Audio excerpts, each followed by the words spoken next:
जिनमें स्वामी जी का सानिध्य प्राप्त किया है। आज कितने लोग उनके अनुयायी हैं, उनको श्रद्धा से मानते हैं। ऐसे होते संत जो दूसरों का भला करें। एक छोटी सी कथा आती है। अब संतों के गुणों की चर्चा हो ही रही तो एक कथा स्मरण आ गई, आप सबको सुना दे रहे। एक संत थे जिनका नाम था संत माधव दास।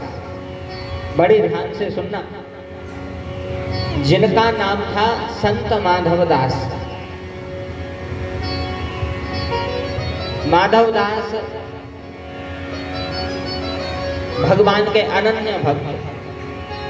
कोई भी घर में जाते एक ही बात कहते, कर भला होगा भला, किया नहीं तो कर ले, और मुख से राम नाम ले करके भव सो पार उतर ले। एक ही बात कहते थे, कर भला होगा भला। भगवान को बड़ा मानते थे। एक ही घर से अकेली भिक्षा लेते, एक से दूसरे घर मांगने नहीं जाते थे। जो भी मिल जाए एक ही घर से मांगते थे। एक बार एक गांव में गए। उस गांव में एक गृहस्थ का घर था। गृहस्थ के यहाँ भगवान कृपा से संपन्न था, धन भी था, बढ़िया मकान भी था, हर चीज की संपन्नता थी। एक अकेली कमी थी कि उसके यहाँ संतान नहीं थी। संतान नहीं थी। भगवान की खूब पूजा करी, खूब मन्नतें मांगी, खूब भक्ति करी, लेकिन जब किस्मत में ही नहीं थी तो मिले ही नहीं। तो दोनों पति पत्नी को बड़ी गुस्सा आई। बोले क्या फायदा हो रहा उनको भजन करे से, जब हमें एक संतान नहीं दे पा रहे। भगवान को उठा के सेल्फ पे धर जाएगा। बोले नहीं करने इनकी पूजा, कोई काम की नहीं है जब पूजा। भगवान को सेल्फ पे रख दिया। तो एक समय की बात कि बेई संत माधवदास उसी गृहस्थ के यहाँ आए। भाग्य की बात की पति घर पे था नहीं, पत्नी अकेली थी। तो पुराने समय के मकान का अच्छे, तो पोता लीपा पोती कर रही थी। उसी समय माधव दास पहुंचे। कहते हैं, कर भला होगा भला, किया नहीं तो कर ले, मुख सो राम नाम ले करके भव सो पार उतर ले। कर भला होगा भला। उसी समय इन्होंने आवाज लगाई। अब गृहस्थ की पत्नी भोता लगा रही थी। उठ के गई, दरवाजा खोला, कहा ए बाबा जाओ यहाँ से, नहीं हमारे कछु नहीं मिलने थे, कछु हमारों ने सब धर्म कर्म बंद कर दिया। बोले जाओ दूसरे घर से मांगी। माधव दास बोले, देवी हमारी एक आदत है, नियम है। बोले एक घर से हम दूसरे घर नहीं जावे, ऐसे तुम्हारे आए हैं सो कछु देने तो पर है। उसने बहुत रोका, महाराज जाओ यहाँ से जाओ, वैसे ही हमें क्रोध आ रहा, आप महात्मा हो, क्रोध में कछु अनर्गल शब्द निकल जाए। महाराज बोले नहीं, अब तो हम आए हैं तो कछु ने कछु लेके गए। इसको भी बड़ी गुस्सा आई। हाथ में अच्छो गोबर से सनो पोता लाई थी। तो आओ देखो न ताओ, पोता मारो तो महाराज की पीठ पे फच उतरो। पोता फेंक के मारा महाराज की पीठ पे फच।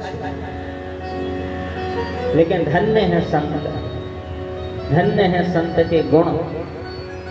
उसी समय माधव दास ने प्रत्युत्तर नहीं दिया, पोता हाथ में लिया और माधव दास जी कहते हैं, मांगन से दीन हो भलो, कियो नानेक विचार, पोता के बदले तेरे पोता खेले द्वार।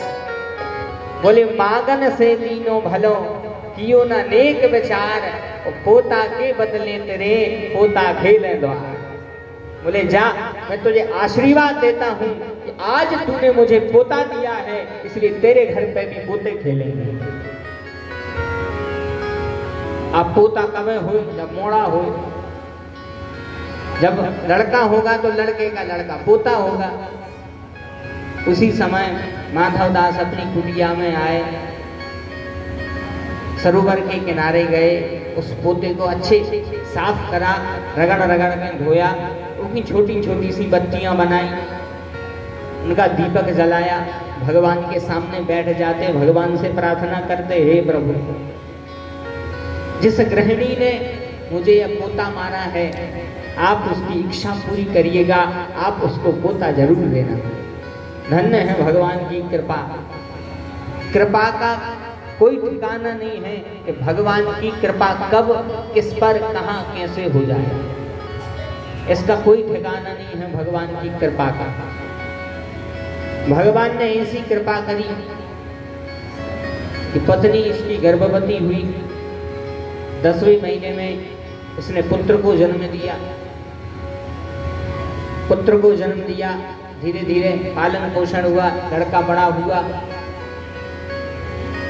विवाह योग्य हो गया, लड़के का विवाह हो गया, विवाह हुआ, घर में बहू आई, कुछ समय बाद दादी बन गई। दादी बन गई, पोता खेलने लगा। एक दिन की बात है कि उसी समय काम में अपने व्यस्त थी, इसके कानों में आवाज आई, वही संत इसके घर पे आए थे। कर भला होगा भला, या नहीं तो कर ले, मुख सो राम नाम ले करके, भव सो पार उतर ले। उसी समय बाहर निकली और हाथ जोड़ करके चरणों में प्रणाम किया। महाराज से कहती, हे महाराज, क्षमा करहूं अपराध हमारे, क्षमा करहूं अपराध हमारे, क्षमा करहूं अपराध हमारे, क्षमा करहूं अपराध हमारे, क्षमा करहूं अपराध हमारे, क्षमा करहूं अपराध हमारे, क्षमा करहूं अपराध हमारे, हे मुनिवर हम शरण तिहारे, हे मुनिवर हम शरण तिहारे, हे मुनिवर हम शरण तिहारे। उसी समय साष्टांग प्रणाम करती है, महाराज क्षमा करें, क्षमा करें, क्षमा करें। महाराज ने कहा, बेटी तुझे क्षमा मांगने की जरूरत नहीं है, यह तो भगवान की कृपा है। आज उन्हीं की कृपा से, उन्हीं के आशीर्वाद से आज तेरे घर में पोता खेल रहा है। तो कहने का अर्थ है, यह है संत कृपा। जा आए भगवान के भक्ति की कृपा। तो संत का स्वभाव यही है कि जो दूसरों को दुख ना देके, बल्कि दूसरों को प्रसन्न करने के लिए सब कुछ समर्पण कर दे, वही है संत। नारद जी ने कहा सनकादिक से, महाराज संतों में भी आजकल पाखंड है, आजकल में संत ही नहीं रहे जो पहले हो चुके। बोले संतों में भी पाखंड। तो हमने सोचा चलो संतों में अगर पाखंड है तो चलो ग्रस्तों में चल के देख रहे हैं, हो सकता है ग्रस्त बढ़िया मिल जाए, भक्त भाव के मिल जाए। नारद जी ग्रस्तों में गए तो नारद जी ने सोचा कि ग्रस्तों में जाकर के कम से कम शांति मिले है, लेकिन ग्रस्तों में भी शांति नहीं थी, उधर भी क्रांति मची थी। बोले ग्रस्तों में कैसी क्रांति मची थी? बोले जैसे ही ग्रस्तों में जाकर के देखा, नारद जी कहते हैं, तरुणी प्रभुता गे है शाल को बुद्धिदायक। भागवत में लिखा है तरुणी प्रभु तागे है शाल्य को बुद्धिदायक। जैसे ही नारद जी ग्रस्तों के पहुंचे तो ग्रस्तों के नारद जी ने देखो कि तरुणी प्रभु तागे है। संस्कृत में भागवत में श्लोक लिखा है, वेदव्यास जी लिखते हैं तरुणी प्रभु तागे है शाल्य को बुद्धिदायक। यानी घर में जो पत्नी कहती है वही होता है। जे कछु श्रीमती जी ने कह दी, भैया कहते हैं हो। जैसे ही विवाह हुआ और जैसे ही श्रीमती जी घरे आई तो फिर उनने पति देव के कान भरवो चालू करे।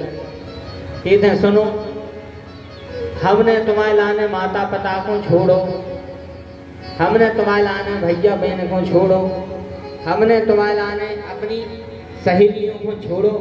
जैसे हमने छोड़े ऐसे ही तुम भी अपने माता पिता को छोड़ो, हम दो हमारे दो बाकी सबकी छुट्टी हो। और धन्य है वे भैया हरे जो मान भी तैयार हो जाए। आप पता कौन सा मंत्र दे थे जीवरे पलो पला लड़का बस में कर ली जाने की जो का महाराज आप कह रहे। भागवत में लिखा है एक एक शब्द तरुणी प्रभु तागे है शाल्य को बुद्धिदायक। पूरे घर में जो पत्नी कह रही है वही होता है। घरे बूढ़े माता पिता बैठे लेकिन उनसे सलाह नहीं ले रहे। बोले फिर बोले अगर कछु काम है तो स्पेशल फोन लगाते साली साहब को, हेलो साली साहब गाड़ी उठा रहे बताओ रेट उठाएंगे ब्लैक। घरे बूढ़े माता पिता हैं उनको नहीं पूछ साली साहब को फोन लगे। अरे हम तो कह रहे खूब लगाओ फोन, अपनों कहे जा रहा हूँ। हमने कहावत सुनी है, कहूँ तो सुना दें।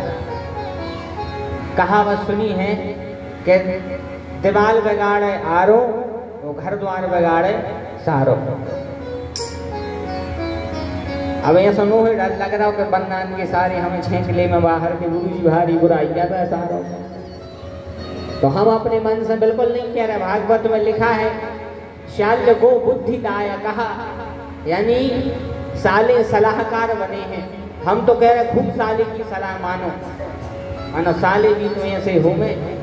अगर साले कन्हैया जैसे हो में तो सलाह मानने में कोई दिक्कत नहीं, खूब सलाह ले।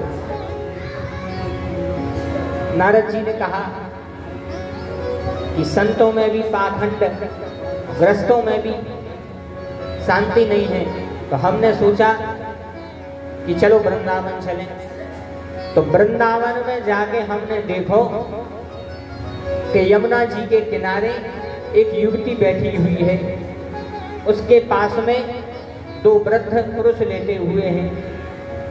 जैसे ही हम पास में पहुंचे उसने हमें रोका। भो भो साधु क्षणम तिष्ठ मद चिंतामपि नाशय। बोले हे साधु एक पल को रहो, हमारी चिंता दूर करो। नारद जी ने कहा देवी आप कौन? तब उन देवी ने अपना परिचय दिया। अहम भक्तिर्तिख्याता इमौ में तनयौ मतौ ज्ञान वैराग्य नामानि काल योगेन जर्जरौ। उन्होंने कहा अहम भक्तिर्तिख्याता, यानी मेरा नाम है भक्ति और ये है मेरे दोनों पुत्र। एक को नाम है ज्ञान, एक का नाम है वैराग्य। नारद जी कहते देवी मगर हमें मिले आपको हंसी मजाक कर भी। तो भक्ति बोली नारद जी आप संत हो, आपसे हंसी मजाक नहीं कर रहे। तो नारद जी बोले देवी अच्छा एक बात बताओ, संसार में देखा गया है कि माँ की आयु पुत्र से बड़ी होनी चाहिए, पुत्र की आयु छोटी होनी चाहिए, तो जो तो नियम है। आप कह रही हो कि आप हो माँ, जो लेटे हैं जे हैं आपके पुत्र, तो जे तो बूढ़े हैं और आप तो नव युवती हो, ऐसा कैसे हो सकता है? भक्ति ने कहा नारद जी वृंदावन में हम जैसे ही आए तो हम तो बूढ़े थे, तो हम तो बढ़िया यौवन संपन्ना बन गई। तो हमारे जो दोनों पुत्र हैं ज्ञान और वैराग्य, ये दो बूढ़े हो गए। अब कोई जगाने को उपाय है। उसी समय नारद जी ने इनके कानों में गीता का पाठ सुनाया, वेदों का सार सुनाया, लेकिन ज्ञान वैराग नहीं जगे। उसी समय आकाशवाणी हुई, हे नारद चिंता करो नहीं, संत दरस जब पाओगे, हे नारद चिंता करो नहीं।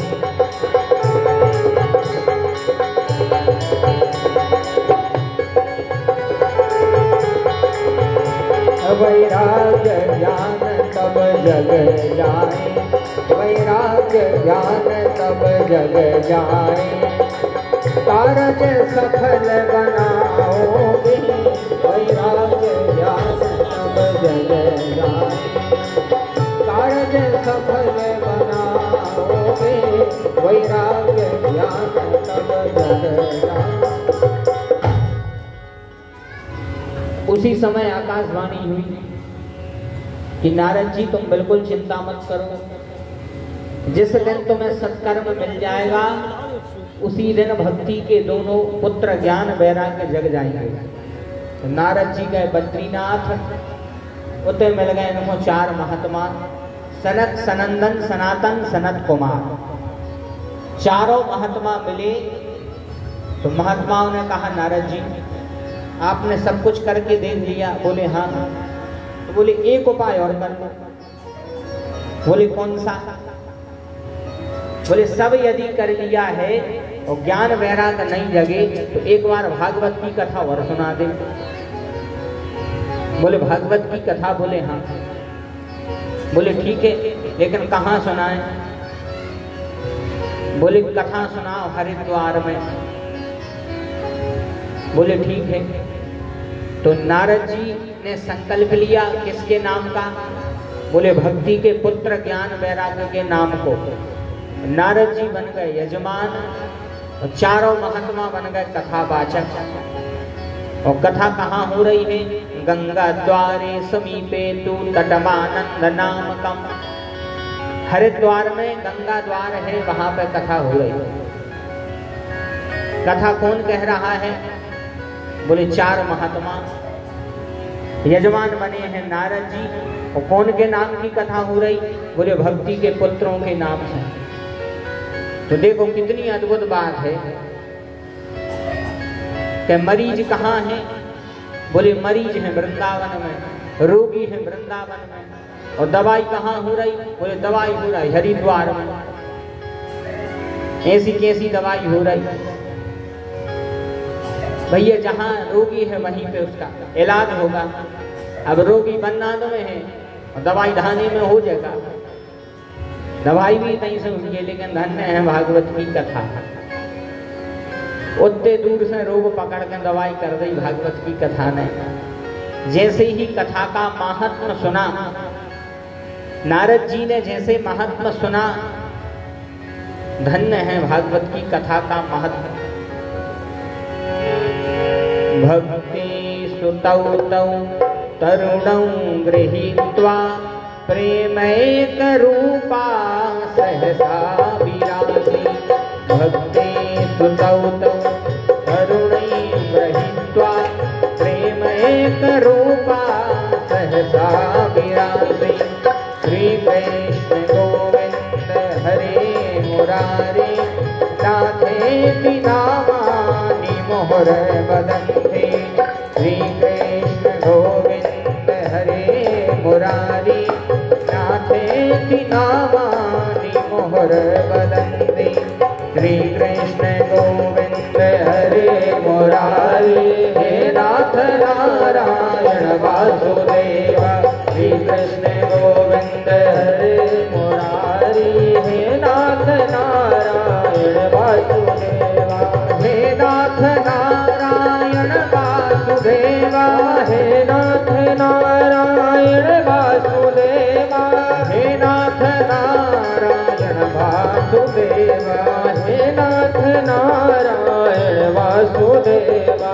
श्री कृष्ण गोविंद हरे मुरारी हे नाथ नारायण वासुदेवा। श्री कृष्ण गोविंद हरे मुरारी नारायण वासुदेवा, हे नाथ नारायण वासुदेवा, हे नाथ नारायण वासुदेवा। धन्य है भागवत का महत्व। कथा हो रही थी हरिद्वार में और यजमान का संकल्प लिए नारद जी, और कथा के श्रोता हैं वृंदावन में। लेकिन वृंदावन में जैसे ही कानों में ध्वनि पड़ी तो ज्ञान वैराग्य जो बूढ़े हो गए थे, बेहोश हो गए थे, वही समय पे उठ के हरिद्वार में अपनी माँ भक्ति के साथ में प्रकट हो गए, भगवान की कथा में नाचने लगे।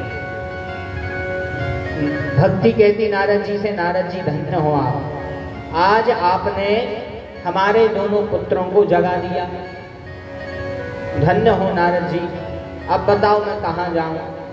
नारद जी कहते हैं, देवी जितने भी भक्त वृंद कथा श्रवण करने आए हैं, जाकर के सभी के हृदय में विराजमान हो जाओ। बोली भक्त वत्सल भगवान की जय। तब से जो भाव से भगवान की कथा सुनता है, मन से, कर्म से, वचन से, उसके हृदय में भगवान की भक्ति आ जाती है। और साथ में अपने दो लड़का को लुआ के आप है ज्ञान और वैराग्य। अगर खाली भक्ति आ है तो काम न बन है। भक्ति के संग ज्ञान और वैराग्य भी जरूरी है। अकेले भक्ति काम की नहीं, केवल ज्ञान वैराग्य भी होना चाहिए। तो इस प्रकार नारद जी ने भक्ति के दोनों पुत्रों को पुनः जागृत किया। भक्ति प्रसन्न हुई, भक्तों के हृदय में जाके बैठ गई। बोले भक्त वत्सल भगवान की जय। कथा हो रही है नैमिषारण्य में। सौनक ऋषि कह रहे हैं सूत जी से, महाराज भागवत की कथा कौन कौन सुन सकता है? जब कथा कौन कौन सुन सकता है इस कथा को? नारद जी कहते हैं इस कथा को कोई भी सुन सकता है। बोले कौन कौन? नारद जी कहते हैं ये मानवः पाप कृतस्तु सर्वदा सदा दुराचार रता विमार्गगा क्रोधाग्नि दग्धः कुटिलश्च कामिनः सप्ताह यज्ञेन कलौ पुनन्ति। बोले कौन कथा को सुन सकता है? बोले ये मानवः पाप कृतस्तु सर्वदा। ये संस्कृत के श्लोक हैं।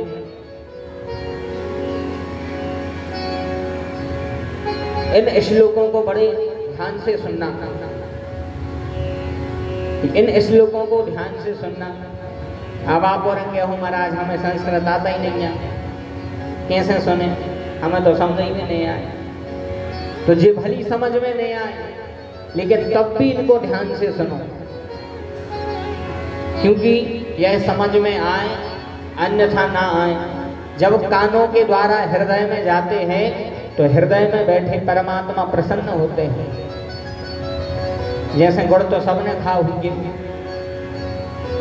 गुड़ तो सबने खाया होगा। अच्छा, गुड़ को स्वभाव का है कि जैसे ही आप मुख में रखो वो मीठो लगे। आप चाहे आप सूत में खाओ सो मीठो लगे, आप जगत में खाओ सो मीठो लगे, बन्नाद में खाओ सो मीठो लगे, धाने में खाओ सो मीठो लगे, पहाड़ में खाओ सो मीठो लगे, ससुराल में खाओ सो मीठो लगे। गुड़ का स्वभाव है मीठा लगना। अब आप कहूं बैठ के खाओ, ऐसे ही ये गुड़ जैसे हैं भगवान के श्लोक, ये भी बिल्कुल मीठे हैं। जब कानों से प्रवेश करके हृदय में जाते तो हृदय में बैठे भगवान प्रसन्न हो जाते हैं। बोलिए भक्त वत्सल भगवान की जय। तो श्लोक लिखा है ये मानवः पाप कृतस्तु सर्वदा। बोले कथा कौन सुनता है? बोले जिसने जीवन भर पाप किए हैं। ये मानवः पाप कृतस्तु सर्वदा, जिसने हमेशा पाप किए हैं। सदा दुराचार रता विमार्गः, जो हमेशा विमार्ग पे चला है। क्रोधाग्नि दग्धः, जिसको बात बात पर गुस्सा आता है। कुटिलश्च कामनः, जो कुटिल हो, जो कामी हो, ऐसा व्यक्ति भी यदि भगवान की कथा सुन ले तो वह भी 7 दिन में उसका तरण कारण हो जाता है। बोल भागवत महापुराण की जय हो। क्योंकि हम सब जितने भक्तवृंद बैठे हैं सबके सब भव सागर के रोगी हैं, सबके सब भव सागर के रोगी हैं, सबके सब रोगी हैं। और तुलसीदास जी ने उत्तर कांड में रोग बताए हैं। तो जौन खोजे रोग हूं मैं, तो सब अपने अपने रोगों का हिसाब लगाइयो कि हमें कौन सा रोग है। तुलसीदास जी कहते हैं सुनहु तात असमानस रोगा, सुनहु तात असमानस रोगा, जिनते दुख पावहि सब लोगा, जिनते दुख पावहि सब लोगा, जिनते दुख पावहि सब लोगा, जिनके दुख पावहि सब लोगा। मोह सकल व्याधन कर मूला, मोह सकल व्याधन कर मूला, तिनके मन उपजहु बहु सूला, तिनके मन उपजहि भव सूला, तिनके मन उपजहु बहु सूला, तिनके मन उपजहि भव सूला। काम बात पित लोभ है अपारा, काम बात कफ लोभ है अपारा, क्रोध पित नत छाती जारा, क्रोध पित नत छाती जारा, क्रोध पित नत छाती जारा। जे है मन के रोग। तुलसीदास जी कह रहे हैं सुनहु तात अब मानस रोगा, जिनते दुख पावहि सब लोगा। पहला रोग कौन सा है? बोले मोह सकल व्याधन कर मूला। जो है पहला रोग मोह, मोह पहला रोग है। दूसरा रोग है काम बात। जैसे 3 प्रकार के दुख होते हैं, बात पित्त और कफ। काम आए बात, लोभ आए कफ। आदमी को कफ हो जाता है, वो आए लोभ। काम बात कफ लोभ है अपारा, क्रोध है आए पित्त। जौन को क्रोध हो रहा तो वो जा समझियो कि वो पित्त रोग गया है। इस प्रकार जिनको रोग है उन रोगों की एक ही दवा है भगवान का नाम। क्योंकि शरीर के यदि रोग हैं तो वे तो दवाई के द्वारा ठीक हो जाएं, लेकिन जिनको मन के रोग हैं वे दवाइयों से ठीक नहीं होने, वे तो कथई में आगे सुधरने हैं। इसलिए जितने बैठे हैं सब कोई ना कोई प्रकार से रोगी हैं, कोई ना कोई प्रकार की पाप की प्रवृत्ति है सबके अंदर। ऐसा कोई व्यक्ति नहीं हाथ खड़ो करके कह दे महाराज हमने ये कोई पाप नहीं करे, ऐसा तो कोई है नहीं। चाहे वक्ता हो चाहे श्रोता हो, पाप तो कोई ना कोई प्रकार से बन ही जाते हैं। और पापों का नाश करने के लिए सबसे बढ़िया उपाय है भगवान का नाम। इसलिए सबसे कोई ना कोई गलती हुई है, सबसे कोई ना कोई पाप हुए हैं। तो हम बड़े से बड़ा पाप यदि कर लें, लेकिन यदि भगवान के नाम का जप कर लेते हैं तो धीरे धीरे करके सब पाप कट जाते हैं। तो सब अपना अपना पाप जानते हैं। जो ने छोटे मोटे पाप करे होंगे वे तो 1-2 दिन की कथा में सही हो जाए हैं, लेकिन जो ने ज्यादा ही पाप कर लाए हैं उनको भैया 7 दिन भर्ती रहेंगे सुनने पर है। बोले वृंदावन में हरि लाल की जय। वे 7 दिन भर्ती रहेंगे सुनियो। कासन डॉक्टर के पास में गए, अब जो उनको हल्को से रोग है डॉक्टर ने एक दवाई लिख दी, बोले जाओ सुबह शाम खाओ ठीक हो जाओ। लेकिन जो उनको रोग गंभीर है फिर डॉक्टर बोला था कि भैया तुम तो भर्ती हो तो एडमिट करने पड़ते। एडमिट हुए थे 6-7 दिन अच्छा इलाज हुए, जहाँ ठीक हो जाए हो फिर छुट्टी है। तो जो ने ज्यादा पाप करे हुए वे 7 दिन बढ़िया भर्ती रहेंगे। सुनो बोले वृंदावन में हरि लाल की वो अस्पताल